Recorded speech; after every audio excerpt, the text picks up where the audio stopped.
Hi ಎಲ್ರಿಗೂ ನಮಸ್ಕಾರ. Welcome to my YouTube channel. ನಾನಿವತ್ತು ನಿಮಗೆ ಈ ವಿಡಿಯೋ ಮೂಲಕ ಸ್ಪೈಸಿಯಾಗಿ ಹಾಗೆ ಕ್ರಿಸ್ಪಿ ಆಗಿರುವಂತಹ ಬಜ್ಜಿ ಮೆಣಸಿನ್ಕಾಯಿ ಮಾಡೋದು ಹೇಗೆ ಅಂತ ತಿಳಿಸ್ಕೊಡ್ತಾ ಇದ್ದೀನಿ. ಸಂಜೆ ಟೈಮು ಚಳಿ ಆಗ್ತಾಯಿದ್ರೆ ಅಥವಾ ಮಳೆ ಬರ್ತಾಯಿದ್ರೆ ಈ ರೀತಿ ಟೀ ಜೊತೆ ಬಜ್ಜಿ ಮಾಡ್ಕೊಂಡು ತಿಂತಾಯಿದ್ರೆ ಆಹಾ ಸೂಪರಾಗಿರುತ್ತೆ. ಬನ್ನಿ ಹೇಗೆ ಮಾಡೋದು ಅಂತ ನೋಡೋಣ. ನಾನಿಲ್ಲಿ ಒಂದು 1/4 kg ಮೆಣಸಿನ್ಕಾಯಿ ತೊಗೊಂಡಿದ್ದೀನಿ. ಬಜ್ಜಿ ಮೆಣಸಿನ್ಕಾಯಿನ ಅದನ್ನು ಚೆನ್ನಾಗಿ ತೊಳೆದು ಈ ರೀತಿ 2 ಸ್ಲೈಸ್ನ ಮಾಡಿ ಇಟ್ಕೊಬೇಕು. ಎಲ್ಲ ಮೆಣಸಿನ್ಕಾಯಿನೂ ಮತ್ತು ಮೆಣಸಿನ್ಕಾಯಿನ ಕಟ್ ಮಾಡ್ಕೊಂಡ ನಂತರ ನಾನಿಲ್ಲಿ ಒಂದು ಬೌಲ್ನ ತೊಗೊಂಡಿದ್ದೀನಿ. ಆ ಬೌಲ್ಗೆ 1 ಟೇಬಲ್ ಸ್ಪೂನಷ್ಟು ಅಜ್ವೈನ್ ಅಂದರೆ ಓಂಕಾಳು ಅಂತಿರಲ್ಲ ಅದನ್ನು ಹಾಕ್ಕೊಳ್ಳೋದ್ರಿಂದ ಟೇಸ್ಟ್ ಚೆನ್ನಾಗಿ ಬರುತ್ತೆ ಬಜ್ಜಿಗೆ.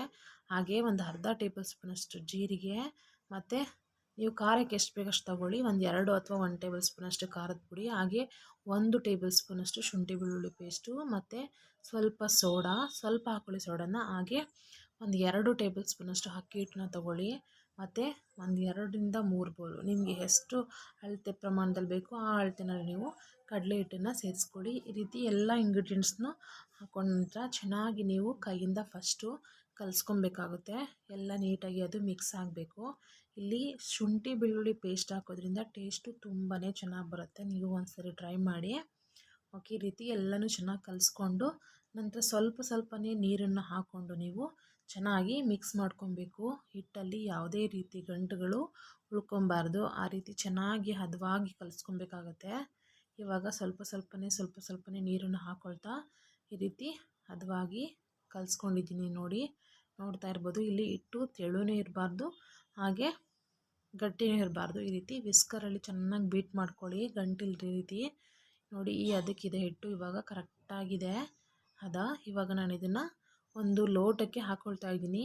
ಇನ್ನೊಂದು ಟಿಪ್ಸ್ ಅಂದರೆ, ನೀವು ಬಜ್ಜಿ ಮೆಣಸಿನ್ಕಾಯಿ ಮಾಡಬೇಕಾದ್ರೆ ಈ ರೀತಿ ಒಂದು ಉದ್ದವಾಗಿರುವಂತಹ ಲೋಟಕ್ಕೆ ಹಾಕ್ಕೊಳ್ಳಿ. ಆವಾಗ ಬಜ್ಜಿಯನ್ನು ನಾವು ಕಡಲೆ ಹಿಟ್ಟಲ್ಲಿ ನೀಟಾಗಿ ಅದ್ದಿ ಹಾಕಲಿಕ್ಕೆ ಹೆಲ್ಪ್ ಆಗುತ್ತೆ ಅಂತ.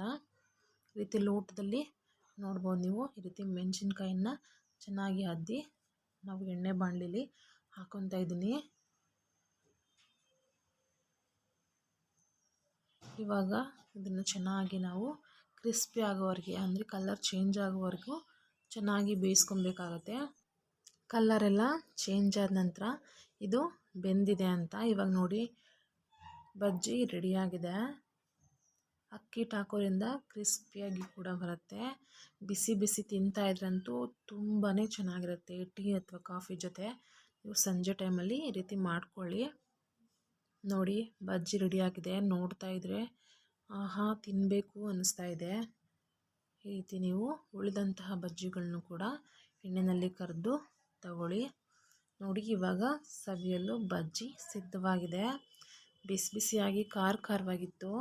ತುಂಬಾ ಚೆನ್ನಾಗಿತ್ತು. ನೀವು ಒಂದ್ಸರಿ ಈ ರೀತಿ ಟ್ರೈ ಮಾಡಿ ಹೇಗೆ ಬಂತು ಅಂತ ಕಮೆಂಟ್ ಮಾಡಿ.